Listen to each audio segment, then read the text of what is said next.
Right, clean the camera again. Another quick video. We had a few technical issues with the first video, so that got removed. But I've been working on it all day. We managed to strip out a load of wiring. We're last thing they're about to leave, so a bit late in the filming actually. Most of the wiring's inside. It's all the loom from the fire engine side of life. So we've got all this, their auxiliary supplies, different things all going down the back. This is like an emergency stop switch, automatic. I'm not sure what the things are. Some side light marker lights. That's all coming out. The marker lights will go on as new. We're gonna have some new LED light clusters, top and bottom, I think. So tomorrow we're gonna tilt the cab. Never tilted the cab before. Well, I got an idea. I just don't know what stops it going forward all the way. So that'll be a slow progress on that. Once that's out, I can get underneath and strip out the rest of this wire, which goes in and all over the shop. I need to figure out the wire on that. That's the diverter switch for the winch. We've got a hydraulic winch on this, so that just diverts whether it's unfurling or rolling in. I don't know, right? Rolling in, rolling out, whichever way you look at it. It's also got a pneumatic powered clutch, so somewhere you can flick a magic switch and there's a little clutch there, and that's air operated. So somewhere there's a magic button we press, and then we can just spool out the winch without having to wait for it to uncoil of our hydraulic power. Flick the switch again, it engages hydraulics and then winches us back in or out. Yeah, got a bit more work to do yet before it goes back to Motorcraft to release a new headlight. Won't pass an MOT, and I'm going to get some new fogs, probably going to change them for some kind of LED variant. Yeah, that is it for today. I'll do another video tomorrow, put some pictures on of the cab in absolute pieces, me nearly crying, but we're getting there. Right, time to go home and get washed up. See you tomorrow.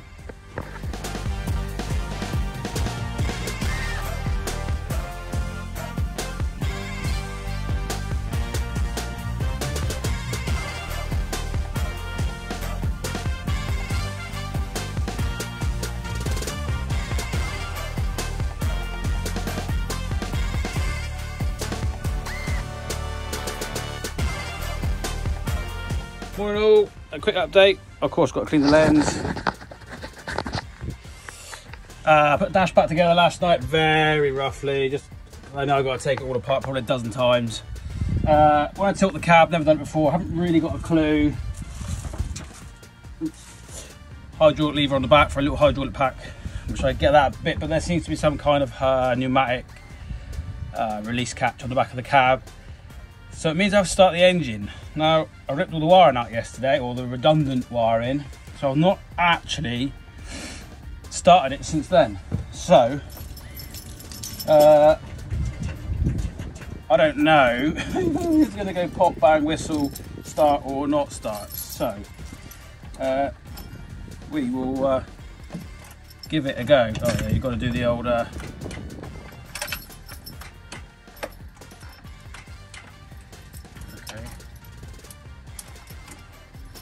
we are dead, so that's not a good sign.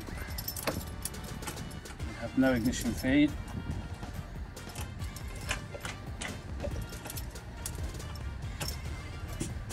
Okay, we're not starting. Something somewhere doing something it shouldn't be doing. I'll report back. Cheers. Sit rep, clean the screen again, camera's next to it. Turns out in my haste, I thought I was getting away with everything too well. Wow,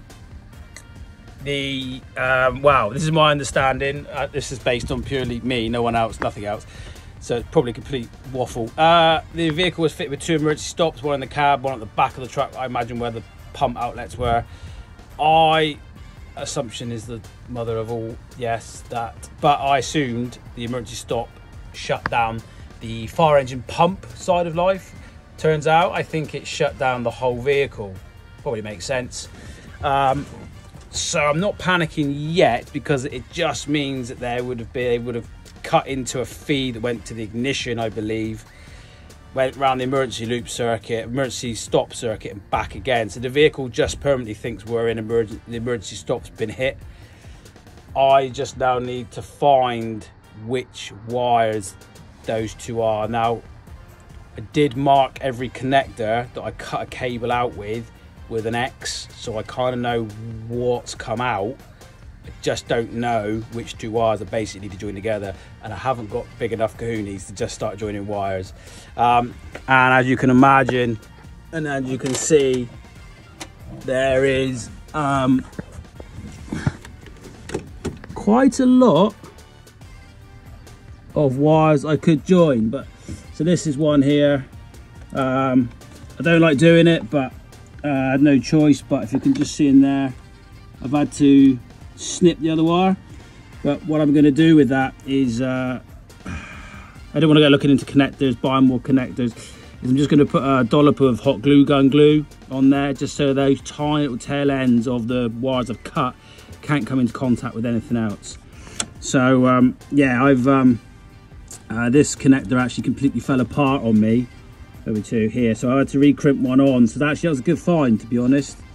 So yeah, let's see, I've got 1, 2, 3 in here, 4, another one over there marked with an X. So I have sort of not covered my trail. The interesting thing is the starter motor still turns, the contactor still works, and the interior lights still work.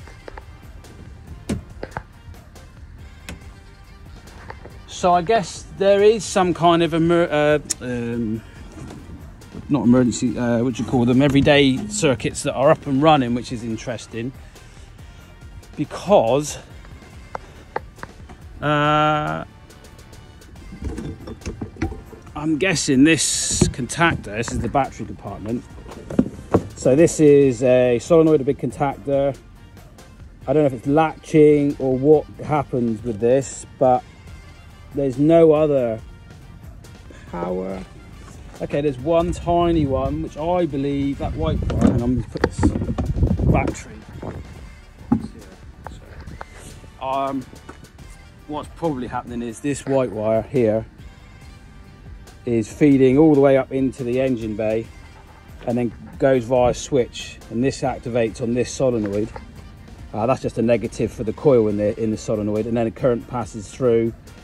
This little diode is a suppression. It's a suppressor, I think, when it starts in and out. I'm actually 90%. I'll have to seek advice on that from MAN, but I think we're going to be doing away with that. I just don't want to, when we run an air, because we're living in this truck, when we run an aircon and we've got USB chargers and everything in the truck, I don't necessarily want to keep hitting that battery switch. I don't know how long this stays energized for, whether until we start it. There must be, in actual fact, a timed relay in the cab for that. But yes, I know why it's there. Obviously, people leave stuff on, emergency services don't want to go to a shout out, and then the batteries are dead. That would be bad. So they probably put this in. It's a military type thing as well, reading up on it. Use it in a lot of military trucks. Whereas we aren't going to do that. Our engine batteries are going to be charged by the alternator, and we're also having a mains charger from the hab body, which is run from the solar and everything else. I know it seems a bit backwards because the alternator is going to charge these batteries. These batteries are going to go via DC to DC charger to charge our habitation batteries. The habitation batteries are then going to power an inverter, which is then going to power an AC charger, which is going to charge our engine batteries.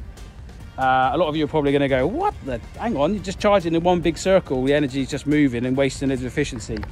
Yes, we are. Yes, it is. I'm probably going to switch to that charger manually, so it's maybe not on all the time. We need to make sure we've got these topped up from the hab body. We can sacrifice a bit of power in there, a few luxuries to make sure they're charged.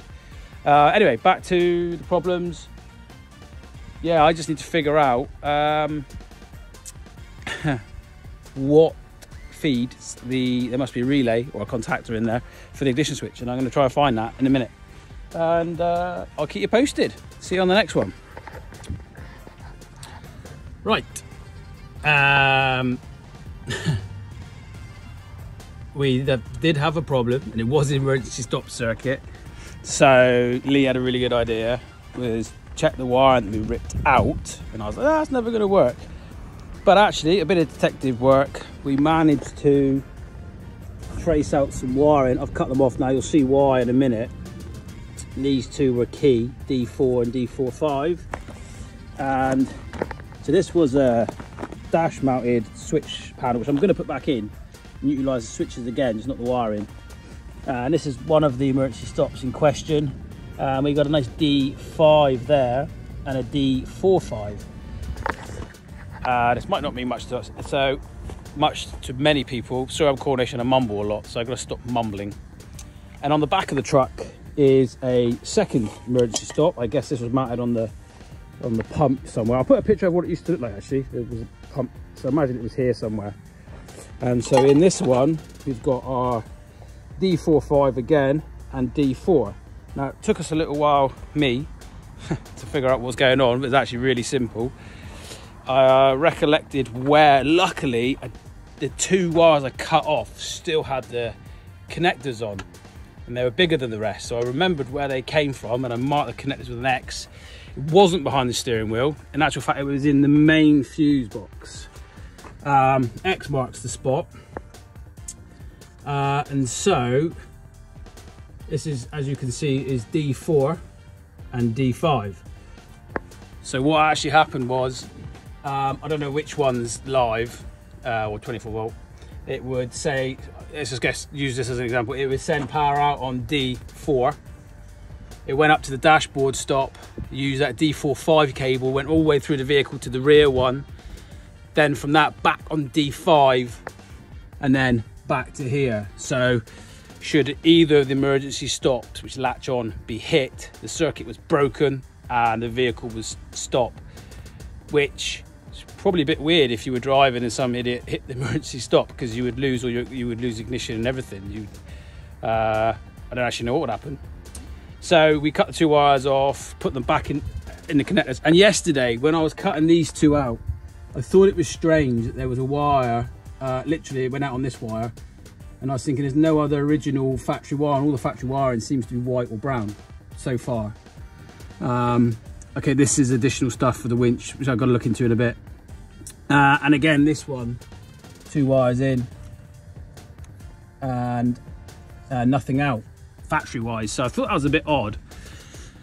And then we traced it way through. So yeah, I traced it through. This is the two ends we just cut off, which will make more sense now. We push the connectors in, we join in with a good old Wago, and hey presto, she starts. So now we've got power, so I can start what I was doing about 2 hours ago.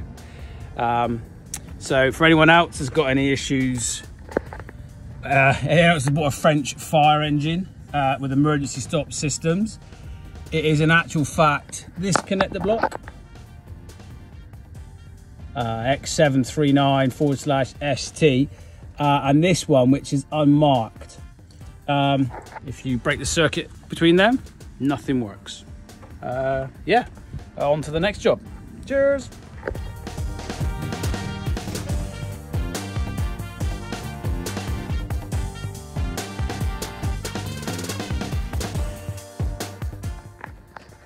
Busy day. Right, okay, so we are tilting the cab. We had to ring from some assistance. Cheers, Gary.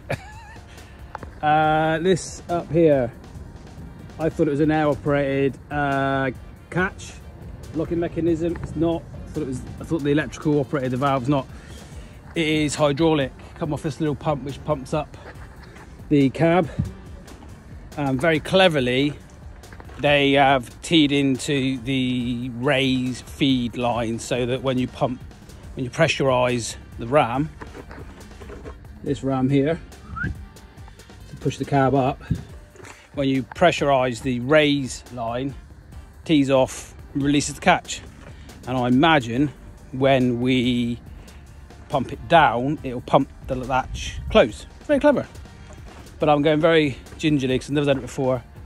It's a big lump to be jacking up. I did start off with a little screwdriver. A bit ambitious. So we've moved on to the jack handle out of the van. which is giving us a bit more leverage. So so far so good. We've never seen under here before, so hopefully the gear stick remains in one piece. We'll let you know how we get on.